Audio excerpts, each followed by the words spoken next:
Arman itu anak muda biasa. Dia tinggal di kota besar, hidupnya selalu ramai dan sibuk. Suatu hari, Arman dapat kabar sedih. Kakeknya yang di desa sangat dihormati, meninggal dunia. Arman harus pergi ke desa yang jauh tempat kakeknya tinggal. Perjalanan ke desa itu panjang dan melelahkan. Sampai di desa, Arman disambut suasana duka yang sangat terasa. Rumah kayu kakeknya penuh dengan keluarga yang sedang bersedih. Arman ikut sedih karena kehilangan kakek yang disayanginya. Walaupun sedih, Arman merasakan ketenangan di desa. Udara segar dan pemandangan hijau membuat hatinya sejuk. Dia mulai melupakan kepenatan hidup di kota. Arman memutuskan untuk tinggal lebih lama di desa. Dia ingin mengingat kembali masa kecilnya bersama kakek. Sebelum meninggal, kakek menitipkan sesuatu ke Paman Arman. Sebuah benda kecil dibungkus kain lama. Paman lalu memanggil Arman. "Ini warisan dari kakek untukmu," katanya. Arman membuka bungkusan itu pelan-pelan. Matanya langsung terbuka lebar. Di dalamnya ada bambu petuk kecil. Warnanya coklat tua. Tapi ada yang aneh. Ruas-ruasnya saling bertemu di dalam. Arman belum pernah lihat bambu seperti ini. "Jaga baik-baik bambu ini, Arman," pesan paman. Kakek berpesan, bambu ini bisa membawa berkah, tapi bisa juga membawa bahaya. Hati-hatilah. Arman mengerutkan kening. Dia tidak mengerti maksud pamannya. Apa istimewanya bambu ini? Arman memutuskan untuk menyimpan bambu itu di tasnya. Dia tidak terlalu memikirkan peringatan pamannya. Malamnya, Arman mulai gelisah. Dia mendengar suara-suara aneh, seperti bisikan-bisikan pelan di telinganya. Awalnya dia pikir itu hanya suara angin, tapi suara itu semakin jelas. Seolah-olah ada yang memanggil namanya. Arman mencoba untuk tidak peduli. Dia menutup mata kuat-kuat. Namun, suara itu malah semakin keras. Rasa takut mulai muncul di hatinya. Arman teringat pesan pamannya tentang bambu petuk itu. Keesokan harinya, Arman menceritakan kejadian aneh itu kepada pamannya. Pamannya hanya diam. Wajahnya tampak cemas. "Mungkin sebaiknya kau kembalikan bambu itu, Arman," usul pamannya. Arman menggelengkan kepala. Dia tidak ingin mengembalikan bambu warisan kakeknya begitu saja. Dia merasa ada sesuatu yang misterius tentang bambu itu. Sesuatu yang ingin dia ketahui. Malam berikutnya, kejadian aneh terjadi lagi. Saat Arman sedang membaca buku di kamar, tiba-tiba lampu mati. Gelap sekali. Hanya ada cahaya kecil dari lilin di atas meja. Arman merasa sangat dingin. Tiba-tiba, dia melihat bayangan hitam besar muncul di dinding. Bayangan itu bergerak-gerak liar. Seolah-olah sedang menari mengikuti musik yang tidak terdengar. Arman ketakutan. Dia tidak bisa bergerak. "Kembalikan! Kembalikan!" Suara berat terdengar di ruangan itu. Arman mengenali suara itu. Suara yang sama yang dengar di telinganya. Bayangan itu menunjuk ke arah tas Arman. Di mana bambu petuk itu berada. Arman tidak tahan lagi. Dia berlari keluar kamar, meninggalkan bayangan itu di dalam kegelapan. Arman memutuskan untuk mencari tahu kebenaran tentang bambu petuk itu. Keesokan harinya, Arman menemui pamannya.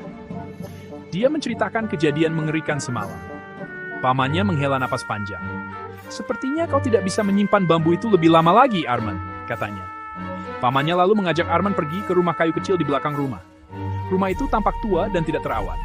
Pamannya membuka pintu kayu yang berderit. Di dalamnya terdapat berbagai macam benda kuno. "Dulu, kakekmu adalah seorang panyangga," bisik pamannya. "Beliau sangat dihormati karena ilmunya. Bambu petuk itu adalah pusaka sakti. Di dalamnya tersimpan kekuatan alam yang luar biasa." Arman terkejut. Jadi selama ini kakeknya adalah seorang panyangga? Tidak heran jika bambu itu terasa aneh.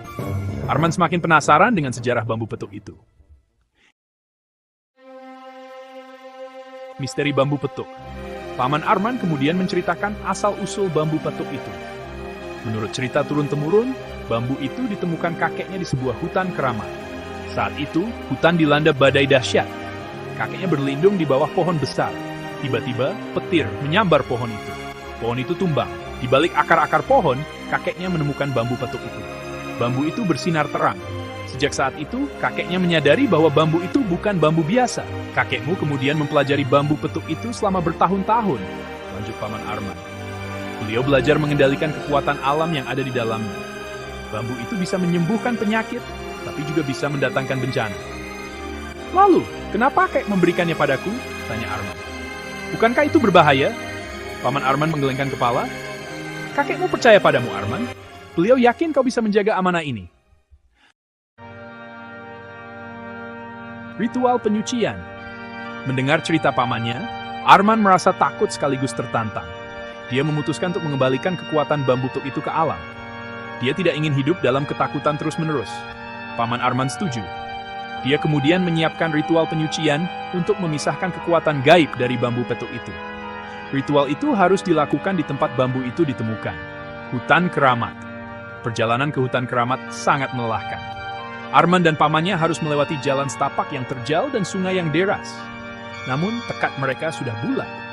Mereka harus mengembalikan bambu petuk itu ke tempat asalnya. Sesampainya di hutan keramat, Arman merasakan aura mistis yang kuat. Pohon-pohon menjulang tinggi. Sinar matahari sulit menembus rimbunnya dedaunan. Suara-suara hewan hutan terdengar menyeramkan. Dengan hikmat, Paman Arman melakukan ritual penyucian. Dia membacakan mantra-mantra kuno. Asap pipa mengepul memenuhi udara. Arman memegang erat bambu petuk itu. Dia memejamkan mata, berdoa dalam hati. Tiba-tiba angin bertiup kencang, pepohonan bergoyang hebat. Arman merasakan kekuatan bau petuk itu ditarik keluar. Perlahan-lahan, bambu itu kehilangan sinarnya, kembali menjadi bambu biasa. Kehidupan yang kembali normal. Setelah ritual selesai, Arman merasakan beban berat di pundaknya menghilang. Suara-suara aneh yang dulu menghantuinya kini lenyap. Begitu pula dengan bayangan misterius itu. Semuanya kembali normal. Arman dan pamannya kembali ke desa. Arman memutuskan untuk menyimpan bambu petuk itu sebagai kenang-kenangan dari kakeknya. Meskipun kekuatan gaibnya telah hilang, bambu itu tetap memiliki nilai sentimental yang tinggi. Kehidupan Arman di desa kembali semula. Dia membantu pamannya mengurus ladang dan beternak. Dia menikmati harinya yang damai dan tenang. Jauh hidup di kota. Pelajaran berharga dari alam. Pengalaman mistis itu memberikan pelajaran berharga bagi Arman. Dia belajar untuk menghargai alam dan kekuatannya. Dia menyadari bahwa manusia tidak boleh sembarangan memperlakukan alam. Alam memiliki caranya sendiri untuk menjaga keseimbangan. Jika manusia mengganggu keseimbangan itu, maka alam akan membalas dengan caranya sendiri.